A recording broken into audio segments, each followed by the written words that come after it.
The morning sun filtered through the tall windows of the downtown courthouse, casting long shadows across the polished floors. A young woman hurried through the security checkpoint, still in her gray running clothes and lightweight jacket, her hair pulled back in a neat bun. She'd planned to handle this simple parking ticket quickly before heading to work, but fate had other plans that morning. The municipal courtroom buzzed with the usual morning activity, the shuffle of papers, whispered conversations, and the occasional sound of the heavy wooden doors creaking open and closed. Court officers moved about with practiced efficiency, while rows of people waited their turn before the judge, each clutching their paperwork like lifelines. When her case number was called, she stepped forward. The judge, a man in his 60s with graying temples and wire-rimmed glasses, barely looked up from his stack of files. His nameplate read Judge Howard, and his reputation for being strict preceded him. His eyes skimmed over her athletic wear with obvious disapproval. "You're here for a parking violation on Oak Street?" he asked, his tone already carrying a hint of judgment. She opened her mouth to explain, but he cut her off with a wave of his hand. "I see this every day. People think they can park wherever they want, however they want, and then come up with excuses." The young woman stood straighter, maintaining her composure. "Your Honor, if I could explain." The fine was clearly marked at $75. Judge Howard continued, speaking over her. "Given your apparent disregard for the court's time by showing up dressed like this, I'm increasing it to $150. He didn't bother looking at the documentation she was trying to show him. The courtroom had grown quieter now, other waiting citizens watching the scene unfold. A court clerk looked uncomfortable, shuffling papers unnecessarily at her desk. The judge's tone grew increasingly condescending as he launched into a lecture about civic responsibility and respect for the law. "Perhaps this will teach you the importance of taking our legal system seriously," he said, his voice dripping with patronizing authority. "This isn't your neighborhood basketball court. This is a court of law." Several people in the gallery exchanged glances at the judge's thinly veiled prejudice. The young woman remained perfectly still, her expression neutral, but her eyes sharp and focused. She reached into her small running bag, and the judge sighed dramatically, assuming she was searching for excuses. "Your Honor," she began again, her voice clear and professional. "I believe there's been a misunderstanding." She pulled out not just her driver's license, but also a leather credential wallet. The gold badge caught the morning sunlight, drawing everyone's attention. The judge's face started to change as she continued speaking. "I'm actually due in federal court in 30 minutes. I'm the lead prosecutor on the Thompson financial fraud case." She placed her Department of Justice credentials on the bench with quiet confidence. "I came straight from my morning run to handle this ticket before heading next door to the federal courthouse." The transformation in the courtroom was instant. The silence became deafening. The court clerk had stopped pretending to shuffle papers and was now watching openly.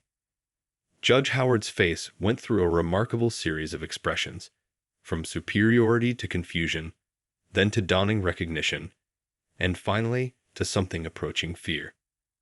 He hadn't just made assumptions about an ordinary citizen. He had just condescendingly lectured and fined a federal prosecutor who regularly argued cases before the highest courts in the state. The weight of his mistake hung heavy in the air, along with the unspoken acknowledgement of what had really driven his behavior.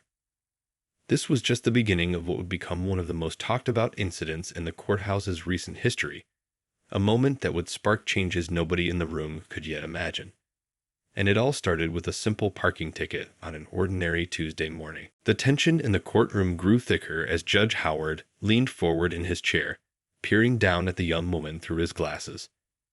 His demeanor, which had been dismissive just moments before, now carried an edge of something else, a mix of authority and unease. The morning light that had seemed warm earlier now felt harsh and exposing. "Well," he said, clearing his throat, "regardless of your profession, the law applies equally to everyone." He shuffled the papers on his bench, trying to maintain his air of authority. Being a federal employee doesn't exempt you from following basic parking regulations. A few people in the gallery exchanged knowing looks. The young woman stood perfectly still, her running shoes planted firmly on the worn carpet of the courtroom floor. She hadn't raised her voice or shown any sign of anger, but her quiet dignity made the judge's words sound hollow. "Of course, Your Honor," she replied, her voice steady and professional. "That's exactly why I'm here, to handle this matter properly." She gestured to the documentation she'd been trying to show him earlier. "If you'll look at the photographs I've provided, you'll see that the parking sign was partially obscured by overgrown branches. I've also included statements from 2 business owners on that street who can confirm this has been an ongoing issue." The judge's face reddened slightly as he realized he hadn't even glanced at her evidence.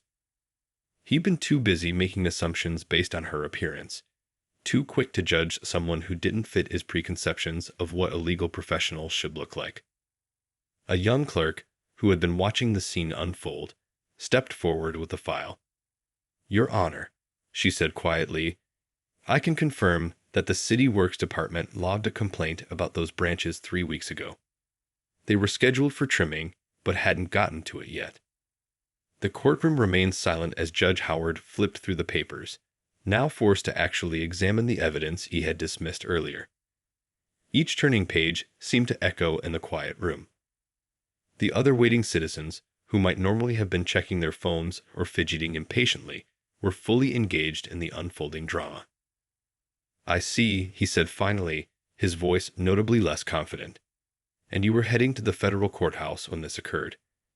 He gestured vaguely at her athletic wear, trying to maintain some semblance of his earlier authority. "Yes, Your Honor. I was doing my morning run, as I do every Tuesday before court. I had my suit and briefcase already in my office. When I saw the ticket, I decided to handle it immediately, out of respect for the court's time." Her emphasis on respect was subtle but clear to everyone in the room. The judge shifted uncomfortably in his seat. Several people in the gallery were now openly watching, some with small smiles of satisfaction. One elderly gentleman in the back nodded approvingly at her composed handling of the situation. Given the circumstances, Judge Howard began, then paused, seeming to choose his words more carefully than before. "And the evidence you've provided, I'll dismiss the ticket." He tried to sound generous, as if he was doing her a favor, but everyone present knew what was really happening. "Thank you, Your Honor," she replied, gathering her credentials and documentation. "I appreciate the court's time in reviewing all the evidence thoroughly." The emphasis on thoroughly wasn't lost on anyone. As she turned to leave, a small murmur went through the courtroom. The other waiting citizens looked at her with a mixture of admiration and respect. The young clerk couldn't hide her smile anymore. Even one of the court officers, who had been standing stoically by the door, gave her a subtle nod of appreciation. Judge Howard called the next case, but his voice had lost its earlier arrogance. His hands trembled slightly as he reached for the next file. He knew, as did everyone else in that courtroom, that this incident wouldn't end here. In a building full of legal professionals, word would spread quickly, and his actions would have consequences he hadn't considered when he'd so quickly jumped to conclusions that morning. This was just the beginning of a chain of events that would force many in the courthouse to confront their own biases and assumptions, starting with a man sitting on the bench who now couldn't quite meet anyone's eyes. The federal courthouse next door was a different world entirely. Its modern glass and steel structure stood in stark contrast to the classical architecture of the municipal court building. The young prosecutor walked through the security checkpoint, where the guards greeted her with familiar nods and warm smiles. "Quite a morning you've had already," one of the security officers said with a knowing look. Word traveled fast in the justice system, especially between buildings connected by the same parking garage. She gave him a small smile, but kept walking. There would be time for discussions later. Right now, she had a major financial fraud case to focus on. In her office, she quickly changed into her court suit, a well-tailored navy ensemble that spoke of confidence and professionalism. As she organized her files for the morning's proceedings, her office phone began to ring. First, it was a colleague from the district attorney's office. Then, her direct supervisor. By the time she was ready to head to the courtroom, she had declined 3 more calls. "We need to talk about what happened this morning," her supervisor said, catching up with her in the hallway. His face showed genuine concern. That kind of behavior from a sitting judge is unacceptable. "I have a case to present," she replied calmly, checking her watch. "The Thompson fraud victims deserve my full attention right now." Her supervisor nodded, respecting her priorities, but clearly indicating this conversation wasn't over. As she walked into the federal courtroom, she could feel a difference in atmosphere immediately. Here, every eye that turned to her held respect. The bailiff straightened as she passed. Even opposing counsel gave her a dignified nod. This was her arena, where her reputation for brilliant legal strategy and unwavering integrity spoke louder than any prejudices. She began setting up her materials at the prosecution's table when the federal judge entered the chamber. Chief Judge Richardson, a respected figure known for his fair-mindedness, paused briefly as he passed. "Counselor," he said quietly, "I heard about the incident in traffic court. Will this affect your ability to proceed today?" She stood straight, meeting his concerned gaze. "No, Your Honor. I'm fully prepared to continue with today's proceedings." The chief judge studied her for a moment, then nodded approvingly. "Very well. Though I trust you'll be filing a formal complaint with the Judicial Review Board." "I haven't decided yet, Your Honor," she answered honestly. The chief judge's expression said volumes. They both knew this wasn't just about a parking ticket or a rude judge. It was about maintaining the integrity of the entire justice system. As the Thompson fraud case proceeded, she delivered her arguments with characteristic precision and clarity. If anything, the morning's events had only sharpened her focus. Each point she made seemed to carry extra weight, as if highlighting the contrast between professional excellence and baseless prejudice. During the lunch recess, she finally checked her phone. News of the incident had spread like wildfire through the legal community. There were messages from other federal prosecutors, judges she'd appeared before, and even a few civil rights attorneys offering their support. One message caught her attention. It was from the young clerk in Judge Howard's courtroom. "I've worked in his court for 8 months," the message read. "What happened today wasn't an isolated incident. If you decide to take action, I want to help." She sat at her desk, looking out her office window at the city below. The morning's events had put her at a crossroads. She could let it go, focus on her cases, and move forward. Or she could take a stand, knowing it might spark a broader conversation about bias in the justice system. A knock on her door interrupted her thoughts. It was one of the senior partners from a prestigious law firm that often handled federal cases. "Got a minute?" he asked, his expression serious. "The State Bar Association is very interested in what happened this morning. They're saying it might be time for a broader review of judicial conduct in our district." The young prosecutor took a deep breath.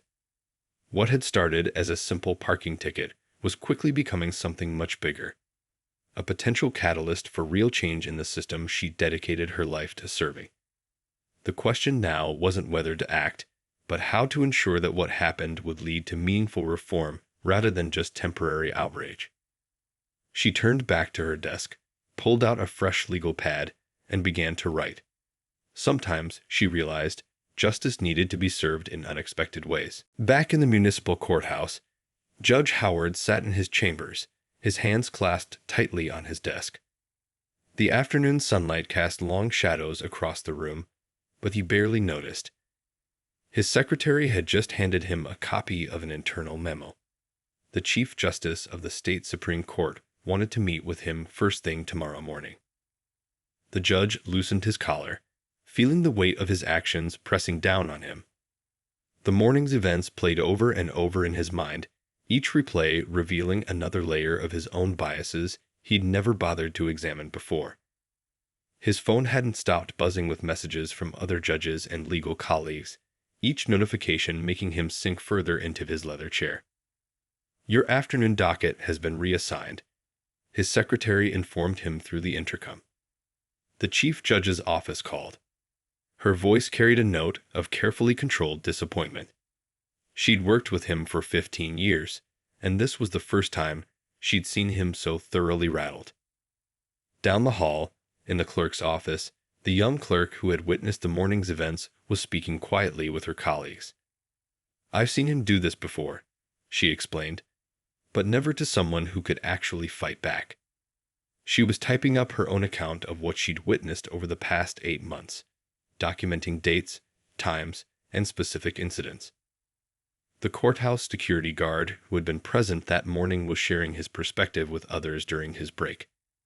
"You should have seen how he looked at her running clothes," he said, shaking his head. "Like she didn't belong in his courtroom. But when those federal credentials came out," he whistled softly. "Man, I've never seen the old judge's face change color so fast."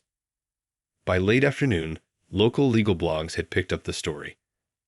The comment sections were filling up with other attorneys sharing similar experiences in Judge Howard's courtroom.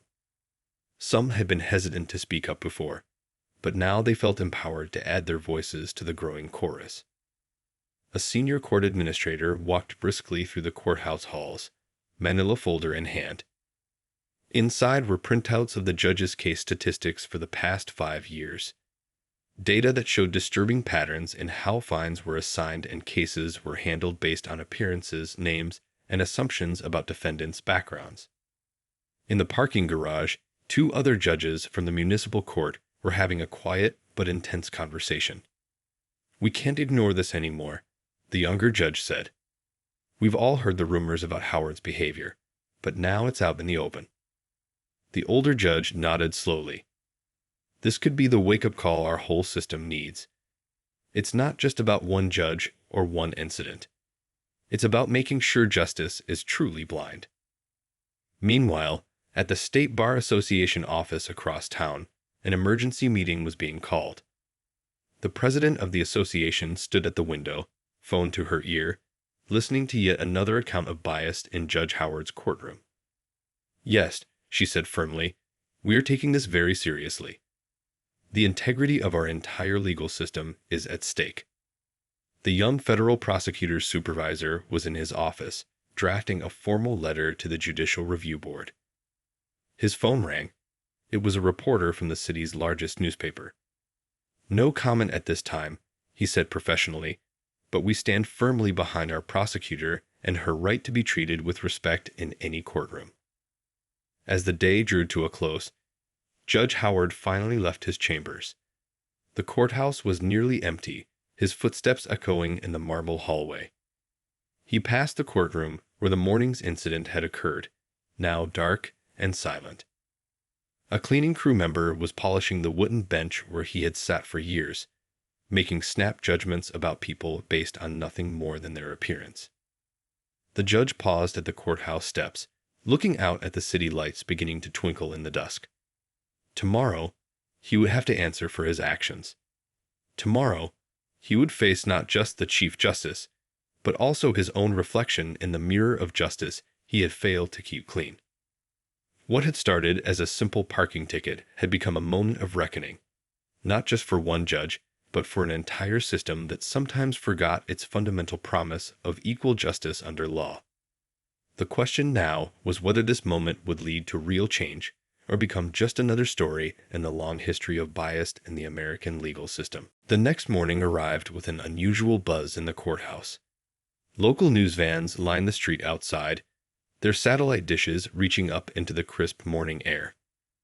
Inside, everyone from janitors to senior judges seemed to be walking with purpose, as if they all knew they were part of a historic moment.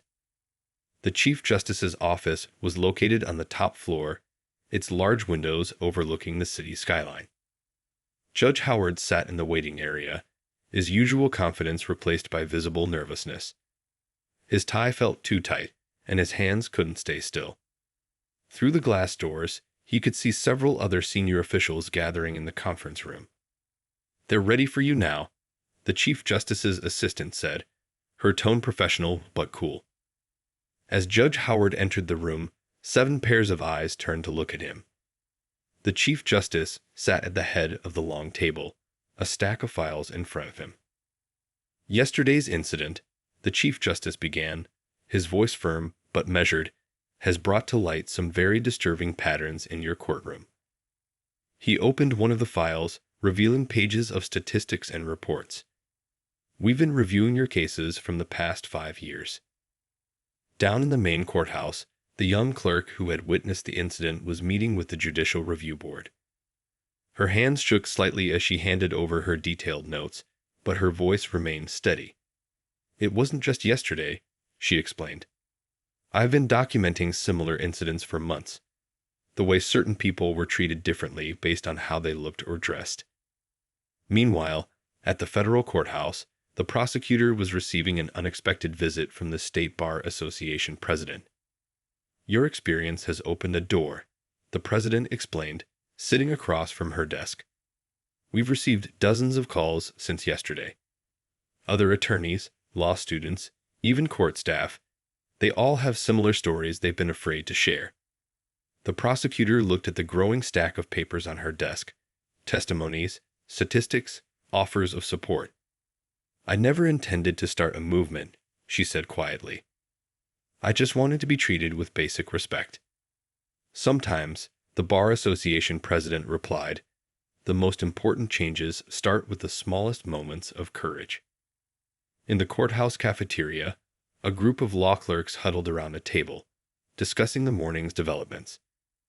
They're saying the review board is looking at every single one of his cases now, one whispered. They're checking for patterns of bias in fines, sentencing, even just basic courtroom treatment.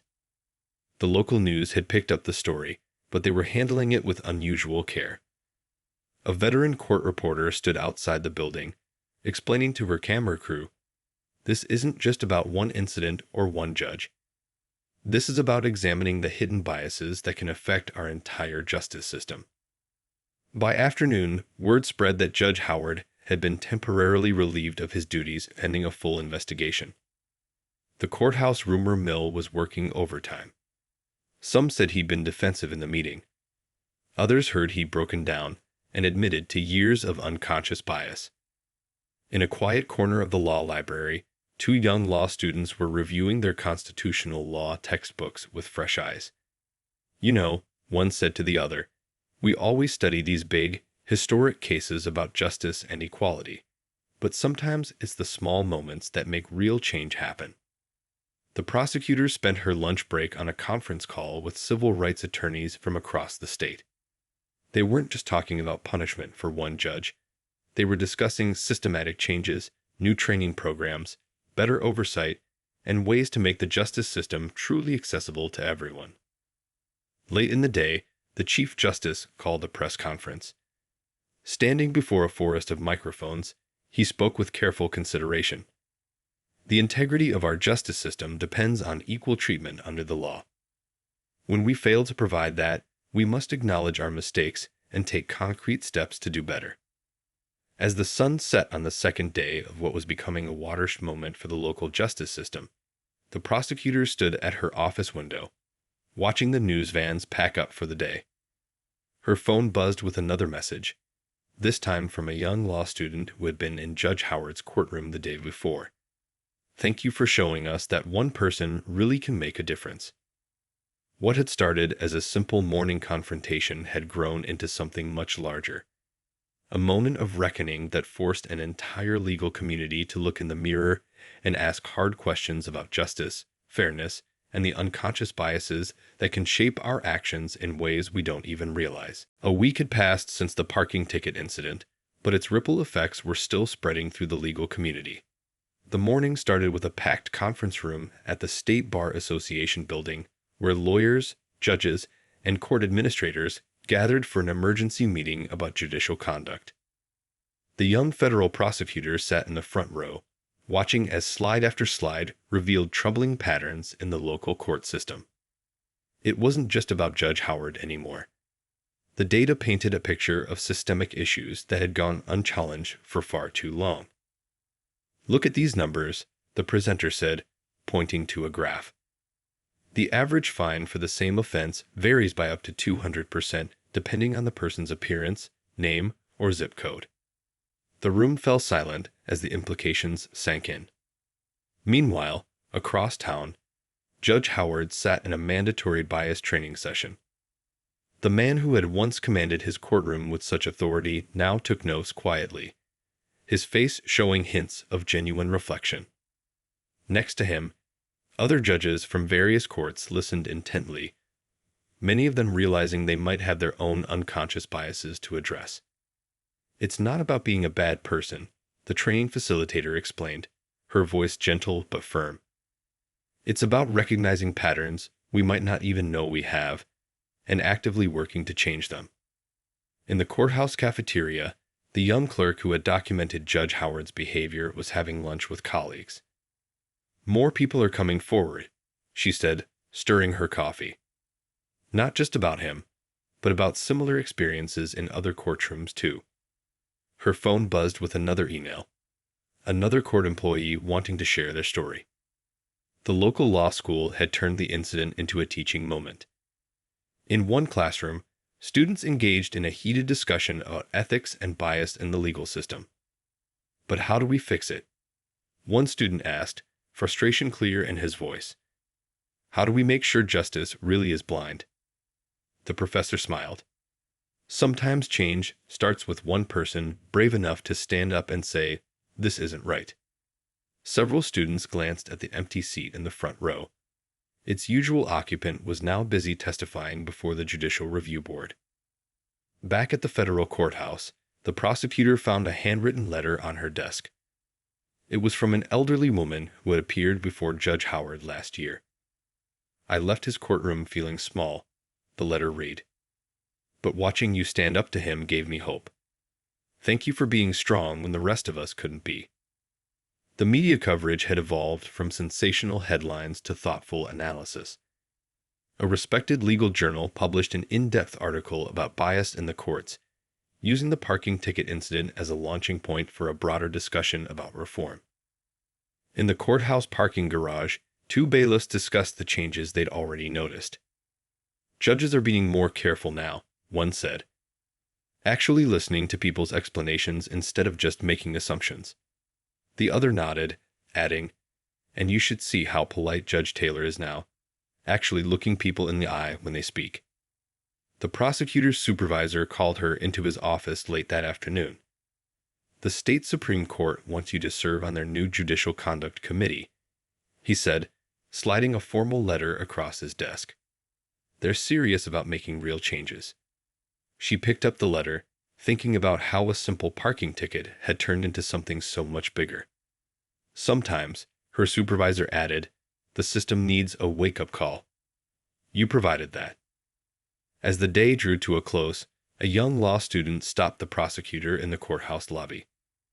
"I saw you in traffic court that day," she said quietly. "I'm in my first year of law school, and I was starting to doubt if there was really a place for someone like me in the legal system. But watching you that day—" She paused, gathering her thoughts. "Well, let's just say I'm not doubting anymore."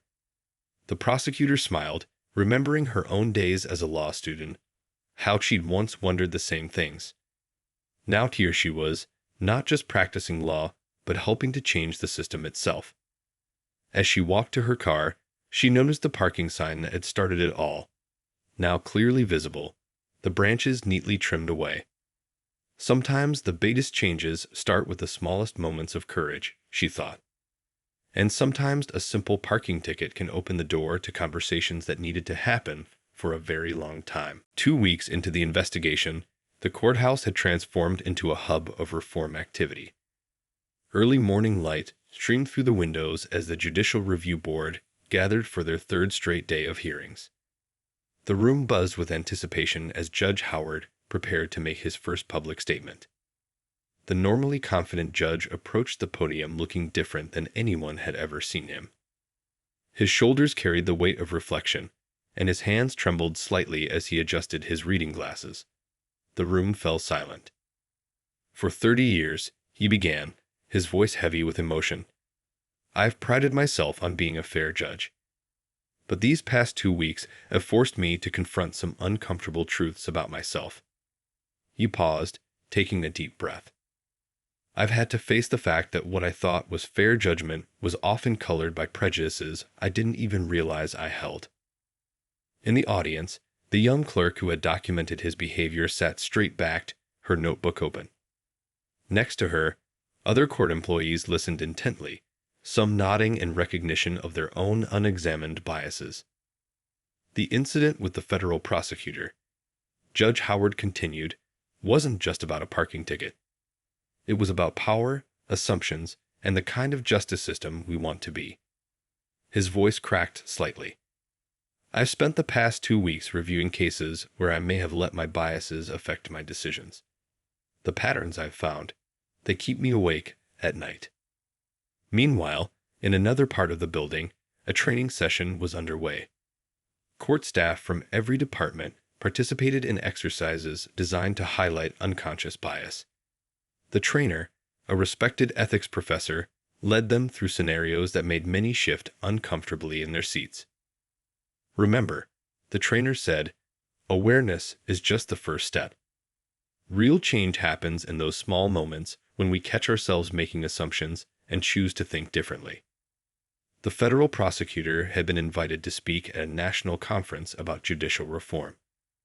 As she prepared her presentation, her phone lit up with another message. This time, it was from a judge in another state who had read about the incident. Your story made me examine my own courtroom conduct. The message read. Yesterday, I caught myself making assumptions about a defendant based on their appearance. This time, I stopped myself. Thank you.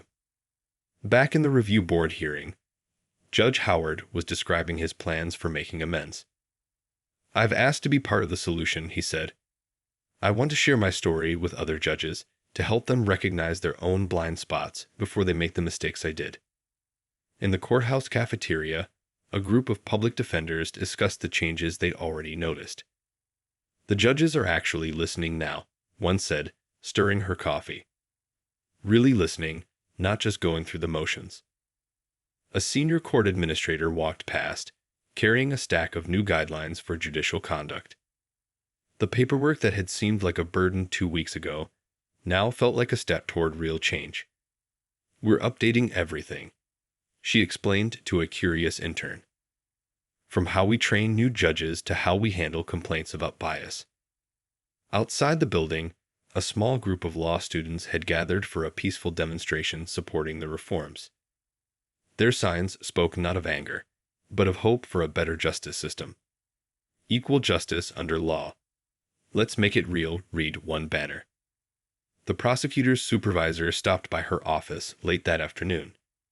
The State Bar Association wants to create a permanent task force on judicial accountability, he said. They're hoping you'll help lead it. She looked up from her case files, thinking about how much had changed in just 2 weeks. The parking ticket incident had become a catalyst for conversations that should have happened years ago. Now those conversations were turning into action. As the day wound down, she passed Judge Howard in the hallway. The moment could have been awkward, but instead, he stopped and spoke sincerely. Thank you, he said quietly. Not for exposing my mistakes, but for helping me become a better judge. Walking to her car that evening, she noticed new signs being installed around the courthouse. Justice is blind, but our eyes are open, they read. Sometimes, she thought, the biggest changes start with the smallest moments of courage. And sometimes, those moments create ripples that continue to spread, touching lives in ways we never imagined possible. 1 month after the parking ticket incident, the state Supreme Court building hosted a landmark ceremony. The Grand Hall was filled with judges, lawyers, and court officials from across the state. The atmosphere buzzed with anticipation as the Chief Justice stepped up to the podium to announce major reforms in the judicial system. The federal prosecutor sat in the front row, still somewhat amazed at how her simple stand for respect had sparked such widespread change. Next to her, the young clerk who had documented Judge Howard's behavior dabbed at her eyes with a tissue. Happy tears this time. Today marks a new chapter in our justice system, the Chief Justice began. We're implementing mandatory bias training for all court personnel, from judges to security staff. But more importantly, we're creating new accountability measures to ensure these aren't just empty promises. Judge Howard, who had once been the face of the problem, was now becoming part of the solution. He stood before his colleagues, his voice steady as he shared his journey. "A month ago, I thought I knew what justice meant," he said. "Now I understand that true justice requires constant self-examination and willingness to change." In the audience, a group of first-year law students listened intently. They had been invited to witness this historic moment, to see how the legal system could acknowledge its flaws and work to fix them. One student whispered to another, "This is why I wanted to become a lawyer." The ceremony included the unveiling of a new reporting system, designed to make it easier for people to speak up when they experienced or witnessed bias in the courts. The young clerk who had kept those detailed notes smiled as she saw her suggestions incorporated into the final design. "No more silent suffering," the Chief Justice explained. "No more looking the other way. Every voice deserves to be heard. Every person deserves to be treated with dignity in our courts." During the lunch break, small groups gathered to discuss the changes. In one corner, a veteran public defender wiped away tears. "For 20 years, I've watched my clients be judged by their appearance," she said. Finally, someone listened. Finally, something's being done. The prosecutor found herself surrounded by young legal professionals seeking advice. "How did you find the courage?" one asked. She smiled, remembering that morning in traffic court. "Sometimes courage isn't about being fearless," she replied. "It's about doing what's right, even when you're afraid." Judge Howard approached her during the reception, looking more humble than anyone had ever seen him. "I've been doing a lot of thinking," he said. "Would you be willing to help me develop a training program for other judges? Your perspective, it's invaluable." The local news crews covered the ceremony, but the real stories were in the small conversations happening throughout the building. Court officers discussed their new training. Administrative staff shared their experiences with bias. Young lawyers talked about feeling more confident speaking up. Later that afternoon, a senior judge from another state called the prosecutor's office. "We've been following your story," she said. "Our state is interested in implementing similar reforms. Would you be willing to consult with us?" As the day drew to a close, the Chief Justice gathered everyone for a final announcement. "This isn't just about new rules and procedures," he said. "This is about changing the culture of our justice system. It's about making sure that when we say equal justice under law, we mean it." The prosecutor walked through the parking lot that evening, passing the spot where her car had been ticketed just a month ago. What had started as a simple act of standing up for herself had grown into something far bigger than she could have imagined. A young law student caught up with her before she reached her car. "You've changed things," the student said earnestly. "Not just here, but everywhere. You've shown us that one person really can make a difference." Looking back at the courthouse, now bathed in the golden light of sunset, she thought about all the lives that would be touched by these changes. Sometimes the greatest transformations start with the smallest moments of courage. And sometimes, those moments create a legacy that continues long after the original incident is forgotten. The parking ticket that had started it all was now framed in her office, a reminder that justice isn't just about laws and procedures. It's about people, dignity, and the courage to stand up for what's right, even when you're standing alone. 6 months after the parking ticket incident, the courthouse had become a model for judicial reform across the country. On this particular morning, a special ceremony was taking place in the main hall. Hundreds of people gathered to witness the dedication of a new training center focused on fairness and equality in the justice system. The federal prosecutors stood at the podium, looking out at the familiar faces who had been part of this incredible journey.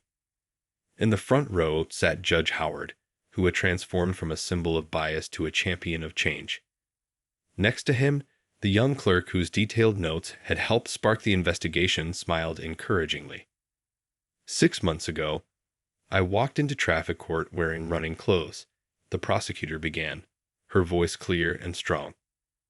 I never imagined that morning would change so many lives, including my own. But sometimes the smallest moments can create the biggest waves of change. The audience listened intently as she shared stories of transformation. How Judge Howard now traveled to other states, sharing his story and helping other judges recognize their own biases. How the young clerk had been promoted to head a new oversight committee. How courts across the country were adopting their reform model. But the real success stories, she continued, are the ones we'll never hear about. The person who walks into court feeling nervous but leaves feeling heard.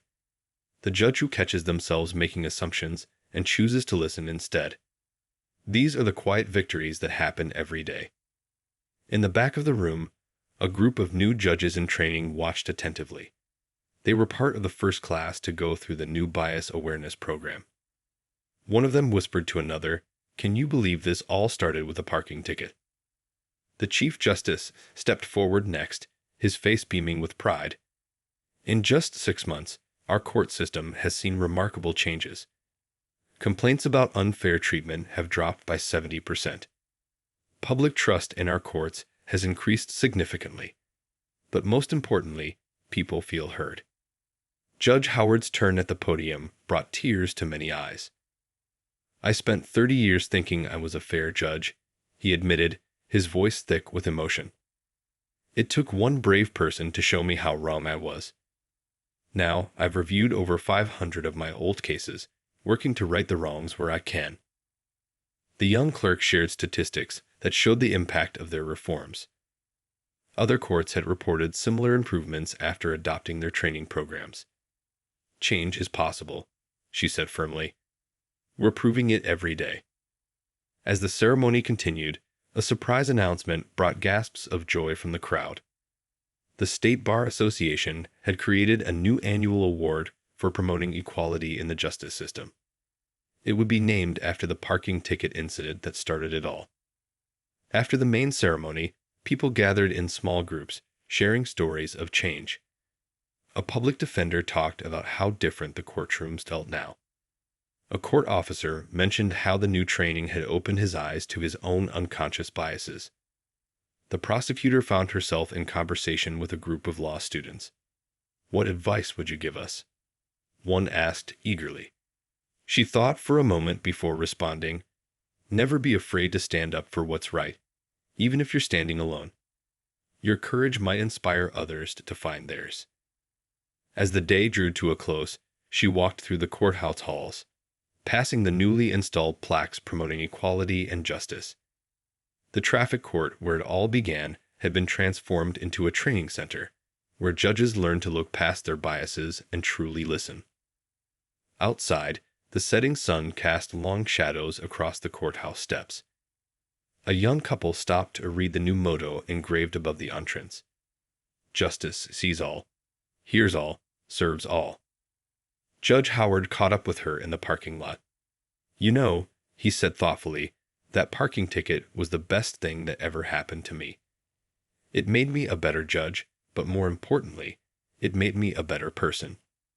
She smiled, thinking about how far they all come. The framed parking ticket still hung in her office, but now it was surrounded by thank you letters from people whose lives had been touched by the changes it sparked. Sometimes the greatest revolutions start with the smallest acts of courage, and sometimes a simple moment of standing up for what's right can create ripples of change that continue to spread, touching lives in ways we never imagined possible. The parking ticket incident was over, but its legacy would continue to inspire generations of legal professionals to come, reminding them that true justice begins with seeing and respecting the dignity in every person who walks through those courthouse doors.